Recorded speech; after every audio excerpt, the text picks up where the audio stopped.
네, 오늘 말씀의 제목은 교회됨과 보편성이란 제목으로 말씀 나누기를 원합니다. 이제 이번 주부터 고린도 전서를 우리가 쭉 읽어 갈 텐데요. 먼저 고린도의 그 배경을 우리가 좀 알아야 될 필요가 있습니다. 바울이 2차 전도 여행 중에서 이제 고린도에 도착했을 때 우리가 잘 아는 브리스길라와 아굴라 부부를 만납니다. 이 부부는 로마에 원래 살고 있었는데 로마에서 사업하던 그런 자들이었는데 유대인들이 핍박받음으로 인하여서 로마에서 추방되었습니다. 그래서 이들이 이제 고린도에 이주해 왔고 선교하기 위하여서 전도하기 위하여서 고린도에 온 바울과 함께 이제 하나 되어서 교회를 이뤄가는 것이 이제 드러납니다. 처음에 바울이 이 고린도에 와서 유대 회당에서 복음을 전했습니다.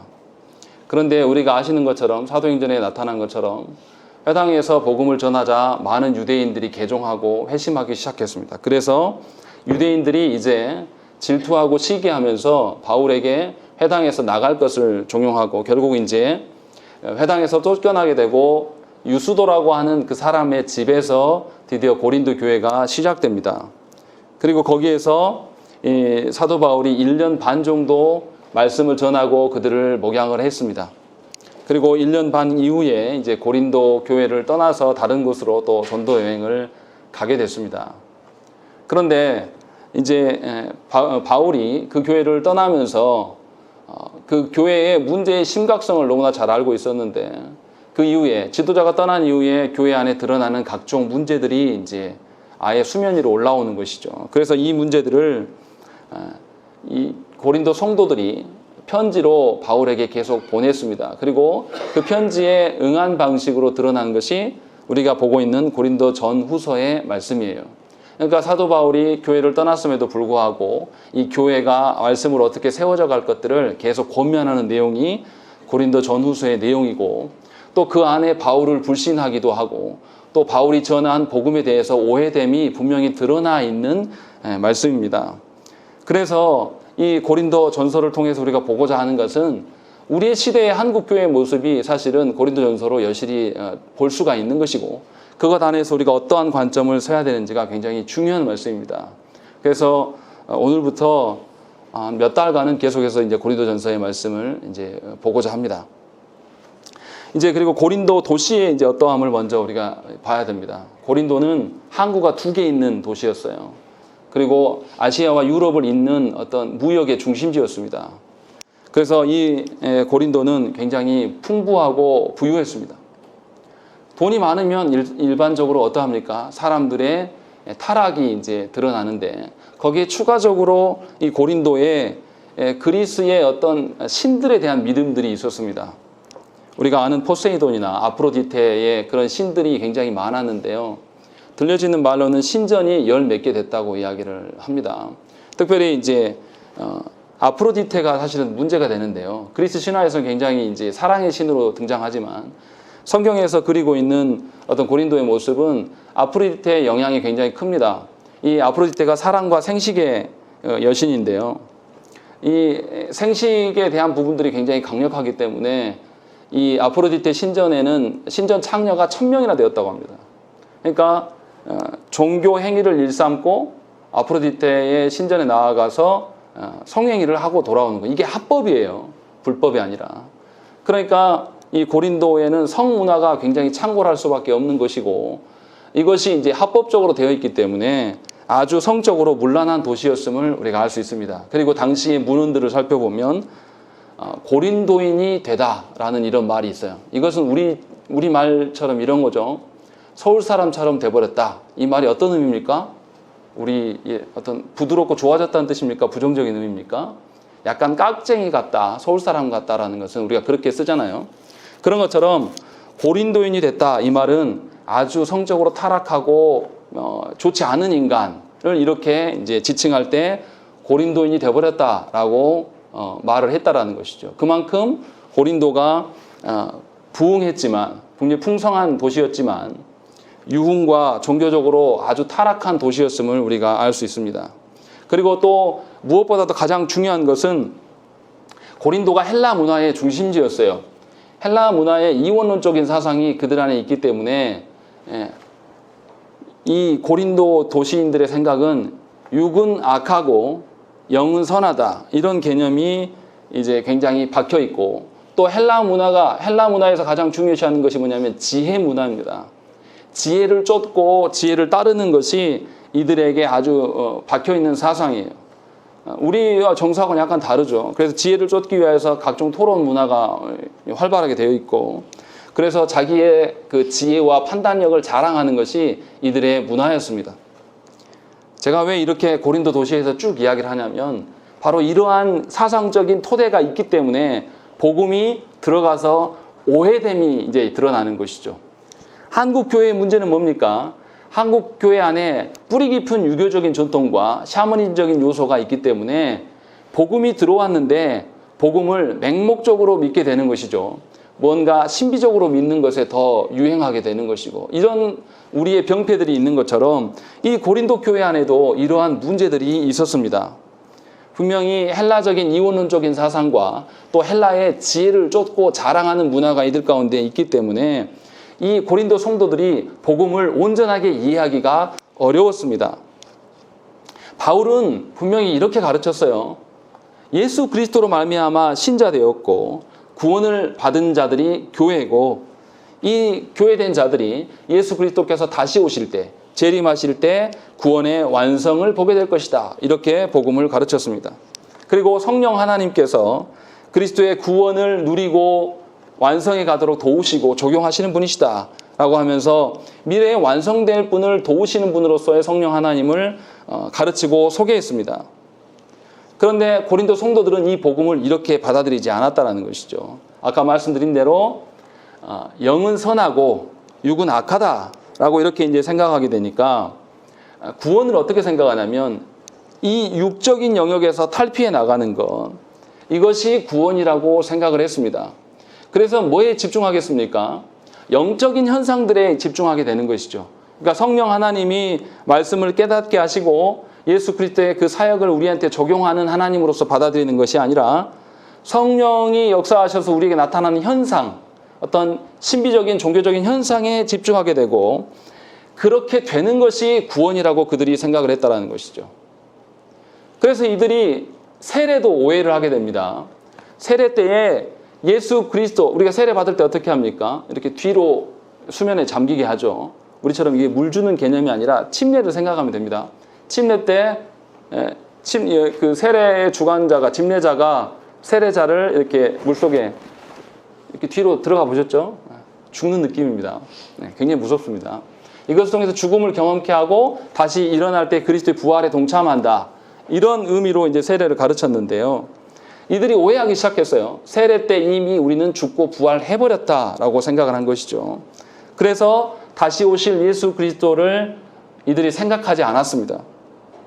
그리고 지금 나타나는 종교적인 현상에만 집중하게 되는 것이죠. 한국 교회가 아주 닮아 있습니다. 우리도 성령 하나님을 어떻게 이해합니까? 말씀을 깨닫게 하고 이해하시고 성령 하나님께서 우리의 중심에 계셔서 우리가 바른 말씀대로 살아가도록 유도하시고 지도하시는 하나님으로 보는 게 아니에요. 한국 교회에서 대다수는 어떤 종교적인 은사적인 행위들로 성령 하나님을 이해하기에 바쁩니다. 어떤 방언을 한다든지 이해할 수 없는 어떤 입신이나 어떤 치유의 능력들, 이런 것으로 성령 하나님을 오해하고 성령 하나님에 대해서 생각하게 된다는 것이죠. 그래서 이들이 은사에만 집중하기 시작합니다. 그러니까 고린도 교회 안에 은사주의자들이 넘쳐나는 거예요. 왜냐하면 이들은 지혜를 자랑하는 또 문화가 있기 때문에 자신이 경험한 신비적이고 초월적인 현상들을 자랑하면서 이것이 나의 구원의 증거다라고 이야기를 했다는 것이죠. 그래서 이들이 예수 믿는 것을 어떤 내 전 존재의 변화됨이고 내 살아가는 모든 방식의 변화로 바라보는 것이 아니라 헬라 철학 중에 하나로 본 거예요. 그냥 철학 사상 중에 하나로 이제 이해하기 시작한 것이죠. 그래서 고린도 성도들이 아주 교만하고 또 자신과 다른 어떤 부류들이 드러났을 때는 인정하기를 좋아하지 않았다는 것이죠. 그러니까 당연히 시기와 분쟁이 일어날 수밖에 없었습니다. 그러니까 이들이 하나님의 말씀과 성령님이 내 안에 내주하셔서 예수 그리스도께서 오실 때에 그 하나님의 도우심을 근거로 말미암아서 심판하실 것에 대한 이런 염려가 이들이 없습니다. 왜냐하면 이미 성령의 어떤 역사, 나한테 일어나는 종교적인 그 어떤 은사적인 것들로 인하여서 자신은 완전한 구원받은 존재다라고 여기기 시작했어요. 그래서 어떻게 하냐면 자유한 삶을 살게 됩니다. 이제는 나는 더 이상 육신의 메인 존재가 아니다. 성령께서 나에게 나타나셔서 방언하게 한다든지 입신하게 된다든지 환상을 본다든지 만 이렇게 되면 이제 자기는 자유한 존재가 되어버린 거죠. 이미 구원을 얻은 존재로 여기는 것이죠. 그래서 우상을 두려워하지 않게 됩니다. 그래서 우상에게 바쳐진 재물도 마음껏 먹고 우상과 함께 동참하는 자리에서 아무렇지도 않게 살아가는 것이죠. 그리고 자기가 영혼이 이미 구원받았기 때문에 육신의 삶은 아무렇게나 살아도 되는 거예요. 그러니까 아까 말씀드렸던 아프로디테의 그 신전에 가서 신전 창녀와 성행위를 해도 아무렇지도 않은 거죠. 자기의 영혼은 이미 구원받았기 때문에. 이러한 사고가 우리 한국에도 있죠. 바로 구원파의 개념이 바로 이런 개념입니다. 예수 그리스도께서 만나주시고 구원받은 그 시각 이후로는 어떠한 죄를 지어도 삼위 하나님께서 용서해 주신다. 이런 개념을 갖고 있다는 거죠. 그러니까 이들의 삶이 완전히 문란해지기 시작했다는 거죠. 분명히 교인이고 성도인데 굉장히 타락해 있다는 거예요. 심지어 교회 안에 어떤 자들도 있냐면 근친상간하는 자들이 있어요. 그런데 절대 회개하지 않습니다. 이것이 고린도 교회의 형편이었습니다. 이렇게 성령의 신비적인 역사와 자기를 자랑하는 자들을 열광주의자들 이렇게 불렀습니다. 그리고 반대로 또 영혼은 선하고 육은 악하니까 반대의 개념으로 생각하는 사람들이 있습니다. 영혼의 구원을 지키기 위하여서 육신에 얽매이는 것을 피하기 시작하는 그 부류가 반대로 드러나는데 이들은 극단적인 금욕주의자들이 생겨나기 시작했습니다. 그래서 육신의 모든 일들에 대해서 다 회피하고 거부합니다. 심지어 결혼을 악한 것으로 보았습니다. 왜냐하면 결혼해서 성생활하기 때문에 성행위는 악한 것이다. 육신의 행위이기 때문에 악한 것으로 보면서 결혼을 거부했습니다. 이런 그 두 부류가 교회 안에 생겨나기 시작했습니다. 문제는 이들이 그냥 가만히 있으면 괜찮은데 이 열광주의자들과 또 금욕주의자들이 계속 다툼이 일어나고 분쟁이 일어나고 갈등 속에 머물렀다는 것이죠. 열광주의자들은 자신들이 경험했던 거나 자신들의 지혜와 지식을 자랑하기를 좋아했습니다. 그래서 열광주의자들이 볼 때는 이 금욕주의자들이 굉장히 연약한 존재예요. 자신이 어떤 종교적인 신비적인 현상으로 말미암아서 뭐 경험했기 때문에 자기의 영혼은 이미 구원받았다라고 생각하는 자들이기 때문에 금욕주의자들이 무엇인가를 조심하고 극단적인 금욕생활을 하는 것에 대해서 쟤들은 영혼이 약해서 그래. 그래서 연약한 자들이라고 불렀습니다. 또 금욕주의들의 눈에 볼 때는 이 열광주의자들이 아주 방탕한 인간들이에요. 아주 교만한 인간들로 보여줄 수밖에 없다는 것이죠. 그렇기 때문에 이들이 이제 분쟁이 일어나고 서로 경멸하는 그런 일들이 교회 안에 생겨났다는 거예요. 문제는 이 열광주의자들하고 이 극단적인 금욕주의자들 이 두 패만 있으면 괜찮은데 그렇지 않았다라는 것이죠. 우리 합동교단의 역사도 그렇지 않습니까? 경상도와 전라도로 대구 총회 때 나눠졌을 때 두 부류로 쪼개지 않았습니다. 그때에도 정치적인 목적으로 쪼개지는 것에 반기를 들면서 우리는 신학적인 정체성을 띠겠다 하면서 나간 부류가 있고 그렇게 해서 제가 알기로 6개론가 쪼개졌습니다. 그런데 고린도 교회도 이러한 일들이 일어났다는 것이죠. 고린도 교회에 이제 바울이 떠나가고 난 뒤에 아볼로와 베드로가 이제 말씀의 전도자로서 찾아왔습니다. 그런데 이 아볼로는 굉장히 그 철학과 또 헬라 지식이 뛰어난 사람이에요. 수사학도 뛰어나고 철학의 지식이 굉장히 많은 사람입니다. 그러니까 누가 좋아했겠습니까? 열광주의자들이 아볼로를 따를 수밖에 없어요. 왜냐하면 철학적인 지혜가 많고 언변술이 뛰어나기 때문에 자랑하는 일에 능하기 때문에 아볼로를 쫓습니다. 그러니까 이제 이 금욕주의자들이 어떻게 하냐면 자신들도 뭔가 지지 세력이 있어야 되지 않겠습니까? 베드로를 중심으로 이들이 또 뭉치기 시작하는 것이죠. 그러니까 이 두 파가 이렇게 뭉치니까 이것을 보면서 야 이건 말이 안 돼 라고 하면서 우리에게 복음을 처음 전해준 자가 누구냐? 바울 아니냐? 그래서 바울 중심으로 또 한 파가 모이게 됩니다. 그러니까 이것을 보고 또 어떻게 되냐면 예수께서 이 땅에 오셔서 떠나가심으로 성령 하나님을 보내주신 분 아니냐? 성령님의 역사는 예수 그리스도로 말미암습니다 라고 하면서 예수파가 또 생겨나는 것이죠. 그러니까 교회 안에 네 파가 존재하게 되는 겁니다. 그러면서 이들이 아볼로파, 베드로파, 바울파, 그리스도파라고 하면서 분열하기 시작했습니다. 그러니까 얼마나 교회가 분쟁이 많고 다투고 성적으로는 완전히 타락해 있고, 그러니까 온갖 그 교회의 비리와 온상들은 다 총집한 종합 선물대처럼 이제 그 교회가 존재하는 것이죠. 더 심각한 것은 뭐냐면 성만찬의 자리가 우리의 성만찬의 개념과 약간 다릅니다. 초대교회의 그 성만찬은 예배라고 하면 말씀의 예배와 성찬의 예배가 두 가지가 있었습니다. 그래서 항상 이것을 함께 시행했어요. 그래서 말씀의 예배가 끝나고 나면 성찬의 예배로 모입니다. 이 성찬의 예배 때 못 먹고 못 사는 사람들이랑 함께 다 모여서 먹을 것을 함께 배부르게 먹어요. 우리처럼 이렇게 한 조각 떼먹는 그런 개념이 아니라 그때 이제 많이 먹게 되는 거죠. 근데 이 고린도 교회가 이렇게 이제 분파로 나눠지게 되니까 부자들이 갔다가 자기의 재물들을 많이 바칠 거 아닙니까? 그러니까 부자들이 상석에 앉는 거예요. 그 성찬의 자리에 들어오는데 부자들이 먼저 들어오고 상석에 앉고 더 많이 먹기 시작합니다.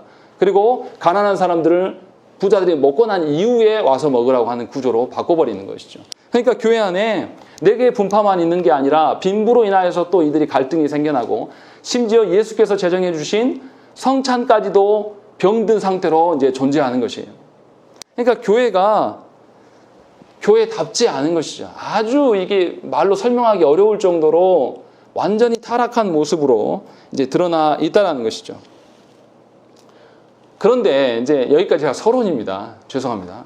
서론 좀 길어서 고린도 교회의 형편이 이렇다라고 말씀드리는 것이고, 그런데 이 바울이 고린도 교회를 뭐라고 부르고 있는가, 이것이 오늘 말씀의 초점입니다. 2절 말씀 보십시오. 2절 말씀 한번 읽겠습니다. 시작.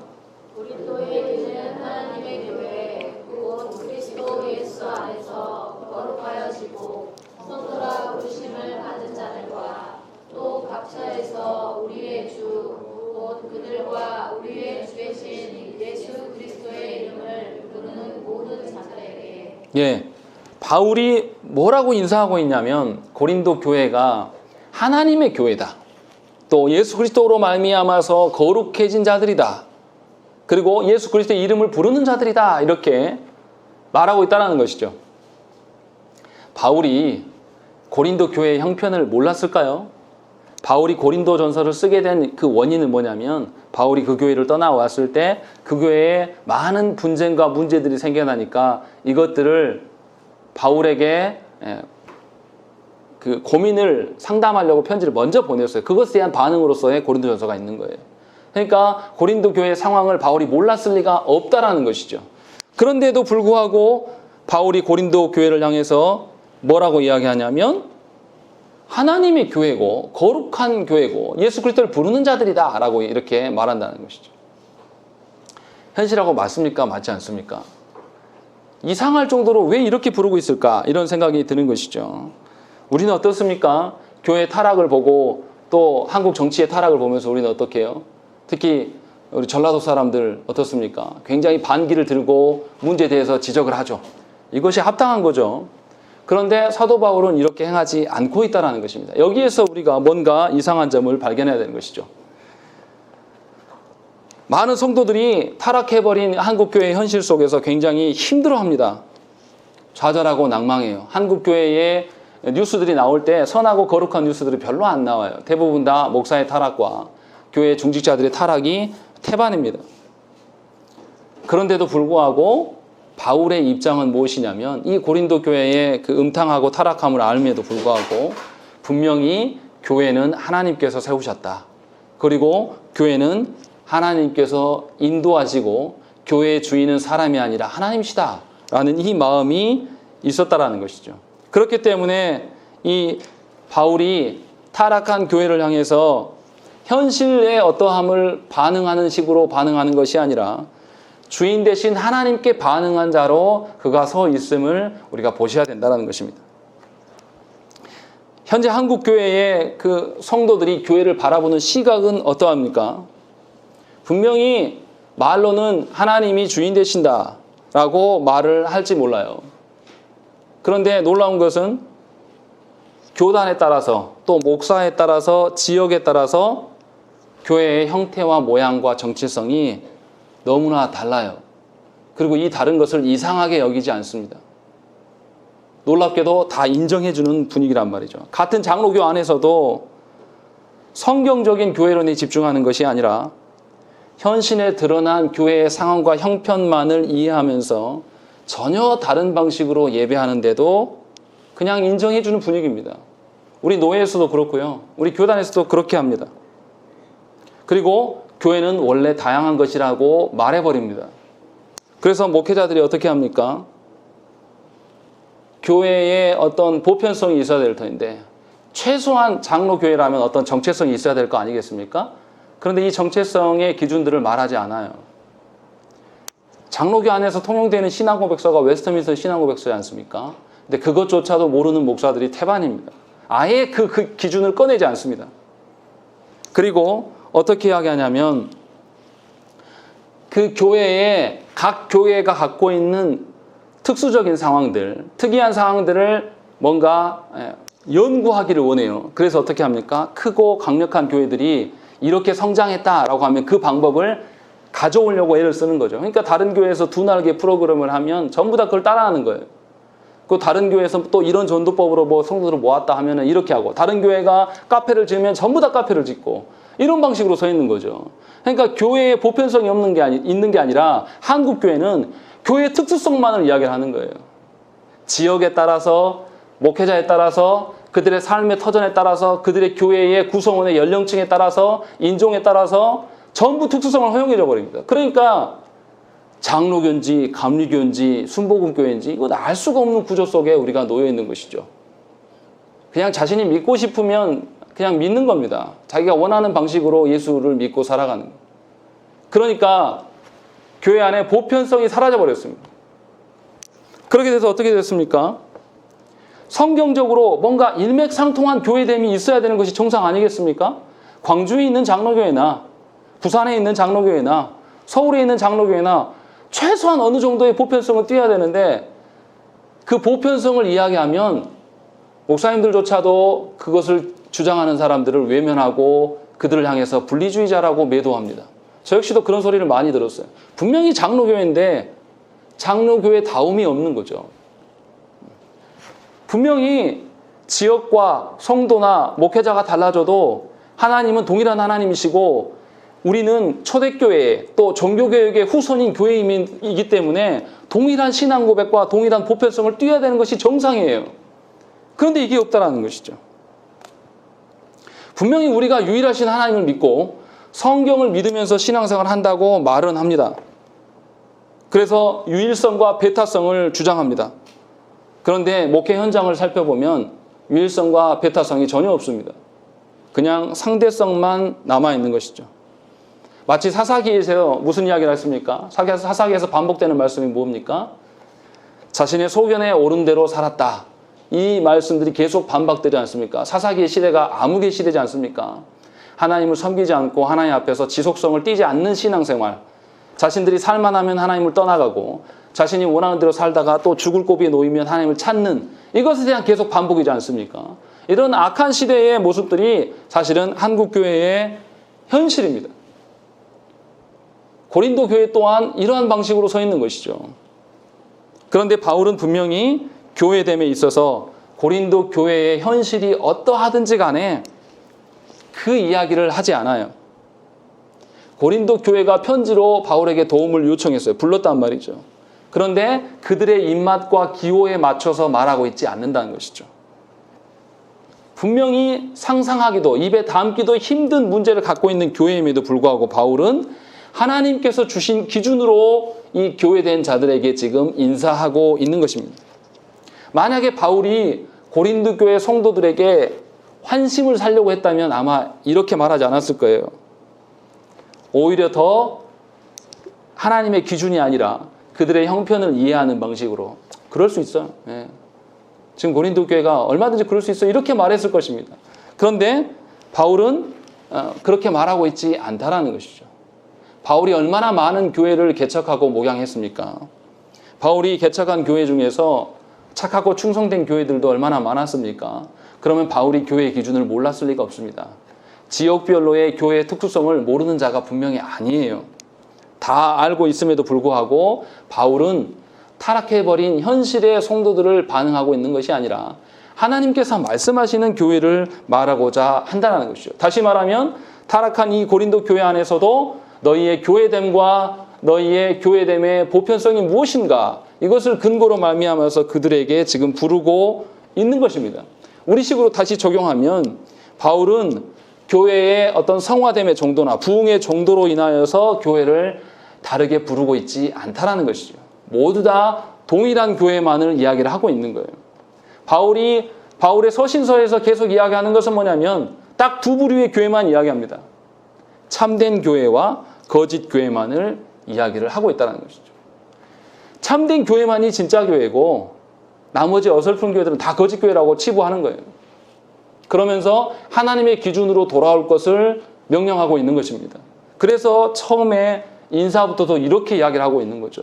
사람의 어떠함을 따라서 변화되는 특수성을 가진 교회가 아니라 하나님께서 부르신 교회, 예수 그리스도께서 거룩하게 하신 교회, 그리고 또한 예수께서 부르셨기 때문에 예수를 다시 부르고 응답하는 교회, 이 기준으로 나는 너희들을 본다라고 말하면서 지금 부르고 있다는 것이죠.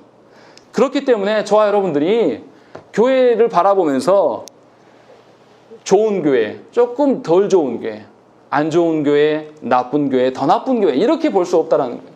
저와 여러분들은 분명하게 참된 교회와 거짓 교회의 기준만 갖고 있어야 한다는 것이죠.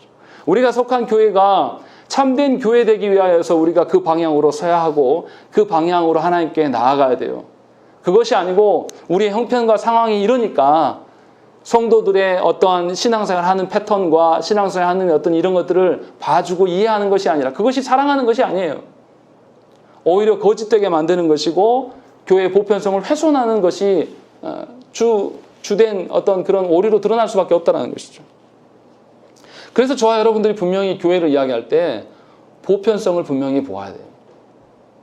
저는 마음이 굉장히 아픕니다. 한국 교회가 얼마나 숫자적으로 많습니까? 그런데 제가 볼 때에 한국 교회에 성도다운 성도는 별로 없습니다. 교회 보편성이나 어떤 그런 상식이 사라져버렸습니다. 최소한 하나님의 말씀이 있고 하나님이 삼위 하나님께서 우리를 교회되게 하셨고 또 우리를 교회되게 이끌어 가시고 또 예수 그리스도께 재림하셔서 우리를 완전한 교회되게 하실 그날을 소망하는 자라면 최소한 삼위 하나님 앞에서 살아감의 어떤 모양이라도 있어야 하지 않겠습니까? 근데 이게 없다는 거예요. 그냥 자기가 본 바대로 교회를 보는 거예요. 자기가 경험한 교회가 전부라고 생각하는 거예요. 자기가 본 교회가 맹목적으로 은사적으로 믿었으면 그렇게 믿는 것이고 자기가 본 교회가 아주 이성적으로 믿는 교회면 그것만을 주장하는 것이고 자기가 본 교회가 어떤 문화사역이나 세상과 어떤 소통하는 교회만 맞다면 이것이 교회라고 생각을 하는 거예요. 저 여러분들 안에 있는 교회의 정체성을 다 바꾸셔야 됩니다. 어쩌면 여러분들은 성경에서 말하는 교회를 본 것이 아니라 아주 뒤틀려버린 교회를 바라보면서 그것이 교회되었다라고 말하고 살아왔을지 모른다는 것이죠.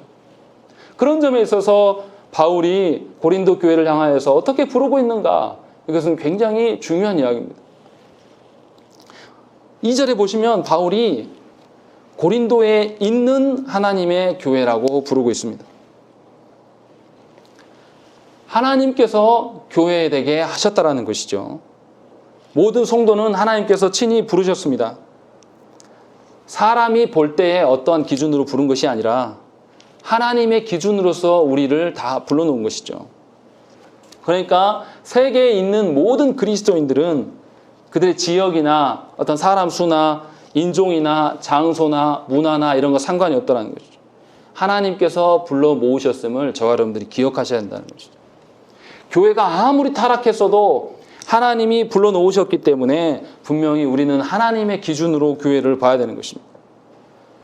교회가 아까도 말씀드렸지만 전라도 사람으로 구성됐기 때문에 어떤 특수성을 갖는 게 아니라 또 경상도 사람이기 때문에 어떤 특수성을 갖는 게 아니라 그들의 구성하고 있는 사람의 어떠함이 아니라 하나님께서 부르셨기 때문에 하나님의 어떠하심으로 우리가 서 있어야 된다는 것이죠. 그러면 그 하나님이 부르신 기준이 뭐냐? 우리가 잘 아는 마태복음 16장 18절 말씀에 예수께서 뭐라고 하십니까? 또 내가 네게 이르노니 너는 베드로라. 내가 이 반석 위에 내 교회를 세우리니 음부의 권세가 이기지 못하리라. 이렇게 말씀하는 것이죠. 분명히 하나님께서 베드로가 고백한 신앙 고백의 어떤 토대 위에서 교회를 세우겠다라고 말씀하셨어요. 그 앞절 말씀, 마태복음 16장 16절의 말씀, 베드로가 뭐라고 합니까? 주는 그리스도시요 살아계신 하나님의 아들입니다 라고 이야기하는 거죠. 교회됨에 있어서 지역이 어떻고 사람이 어떻고 교회 건물이 어떻고 목회자가 어떻고 이런 말 한마디도 안 해요. 주는 그리스도시고 하나님의 아들 되십니다. 이것을 고백하는 이 신앙 고백의 토대 위에서 교회를 세우게 될 것이다 라고 하는 예수님께서 친히 우리에게 말씀해 주셨다는 것이죠. 그러니까 모든 교회는 동일한 신앙 고백을 갖고 있어야 돼요. 그래서 우리가 예배 초두에 뭐를 암송합니까? 사도신경을 암송하는 거죠. 우리가 믿는 삼위 하나님이 누구신가?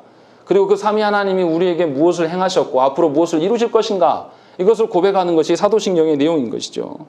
그러니까 모든 교회들은 하나님의 기준으로 우리가 말을 해야 된다는 거죠.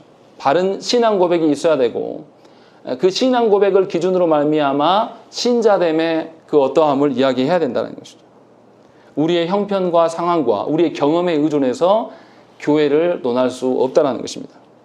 두 번째는 바울이 이 고린도 교회를 향해서 뭐라고 부르시냐면 그리스도 예수 안에서 거룩하여지고 성도라 부르심을 받은 자들이다. 이렇게 이야기를 하고 있습니다. 하나님께서 세상 속에서 당신의 백성들을 불러 모으시고 예수 그리스도를 통해서 반드시 거룩하게 하신다라고 말씀하신다는 것이죠. 우리의 노력과 우리의 열심으로 거룩해지는 것이 아니라 예수 그리스도로 말미암아서 분명히 세상 속에 살아가지만 세상 속에서 건져내셔서 새로운 정체성을 우리에게 부여해 주셨단 말이에요. 그렇다면 우리가 어떤 방식으로 살아가야 됩니까? 이제는 과거의 그 방식, 세상의 가치, 돈이나 건강이나 어떤 나의 권세를 위하여 살아감이 아니라 예수 그리스도께서 나의 주인 되심으로 우리가 살아갈 수밖에 없다는 것이죠. 그러니까 앞에서 이야기했던 하나님의 교회, 하나님 부르심과 예수 그리스도를 보내셔서 우리를 거룩히 하심이 다시 같은 맥락에 서 있는 거죠. 그러니까 저와 여러분들은 하나님 앞에 살아가는 자들이에요. 사람의 눈과 사람들의 말이 무서운 것이 아니라 하나님이 나를 어떻게 볼 것인가, 삼위 하나님께서 나를 어떻게 부르셨고 어떻게 거룩히 하셨는가, 이 기준으로 살아가요. 그러면 그리스도인들 어떻게 하겠습니까? 세상의 기준보다 더 높은 기준으로 살아갈 수밖에 없는 거죠. 도리어 세상 사람들에게 손을 내밀어요. 그리스도께서 우리를 향해서 어떻게 하셨습니까? 한없는 긍휼하심과 하나님 자비하심으로 우리에게 하나님의 사랑이 어떠한 것을 보이셨어요. 그럼 우리도 동일한 방식으로 세상에게 상식적인 인간으로 하나님 앞에 설 수가 있는 거예요. 어떻게 그리스도인들이 맹목적으로 비상식적이고 몰상식을 행하면서 살아갈 수가 있겠습니까? 이건 있을 수가 없는 이야기예요. 삼위 하나님 앞에 서 있는 자라면 너무나 상식적이고 세상과 소통할 수도 있을 뿐더러 세상의 소통이 교회의 핵심이 아니지만 예수 그리스도 앞에서 삼위 하나님의 거룩히 하심의 근거대로 살아간다라면 세상의 어떠함을 충분히 품고 토론하고 이야기할 수 있는 그런 존재로서 교회가 서야 되는 것이죠. 그리고 세 번째로 뭐라고 이야기합니까? 우리의 주 대신 예수 그리스도의 이름을 부르는 모든 자들, 이렇게 부르고 있다는 것이죠.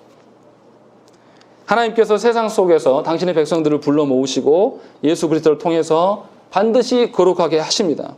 그렇기 때문에 세상 속에 살아가지만 세상처럼은 살아갈 수가 없는 것이죠.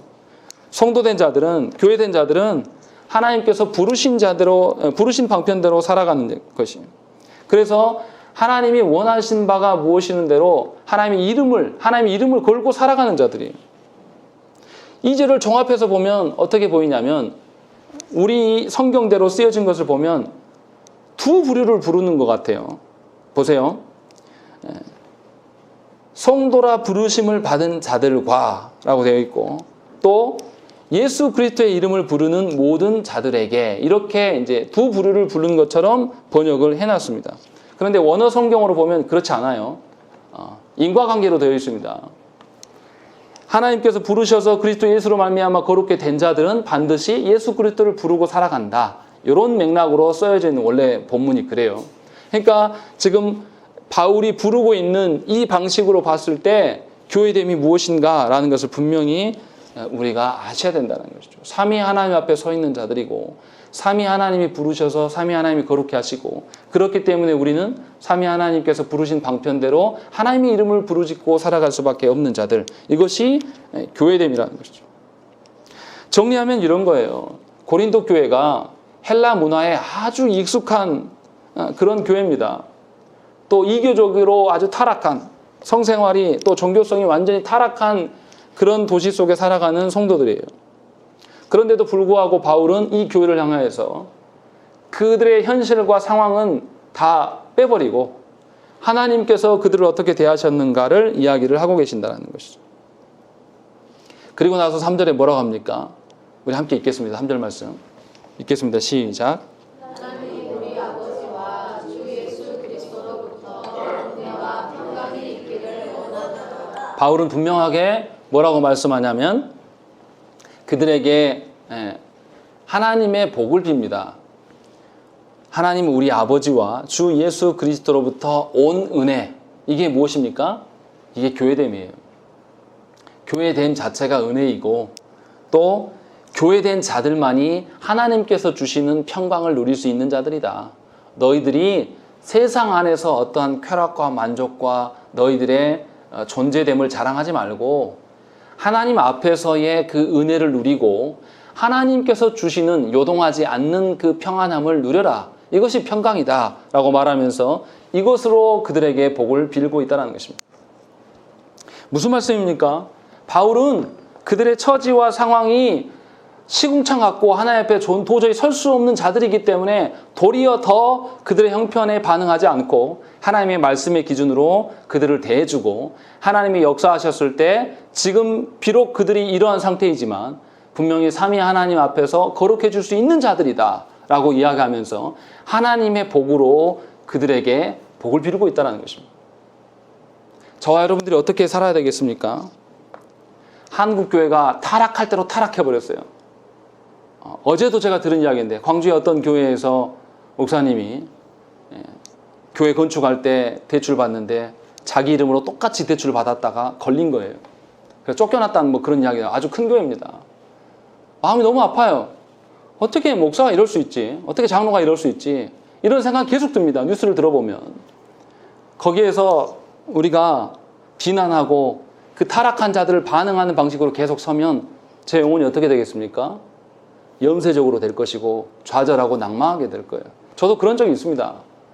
왜 하나님, 왜 이런 시대에 목사 되게 했습니까? 좀 십자가만 꽂으면 성도들이 모이는 이런 시대에 저를 두시지 왜 이런 시대에 불렀습니까? 너무 힘듭니다. 라고 하나님 원망할 때가 있었습니다. 그런데 바울 선생은 우리에게 확실하게 보여주는 것이죠. 교회가 아무리 타락했어도 삼위 하나님은 여전히 살아계시고 삼위 하나님은 교회를 이끄시는 주인이시다. 이런 것을 온전하게 서신에서 첫 서두부터 인사말로 보여주고 있는 것입니다. 저 여러분들이 누구 앞에서 서 있어야 되겠습니까?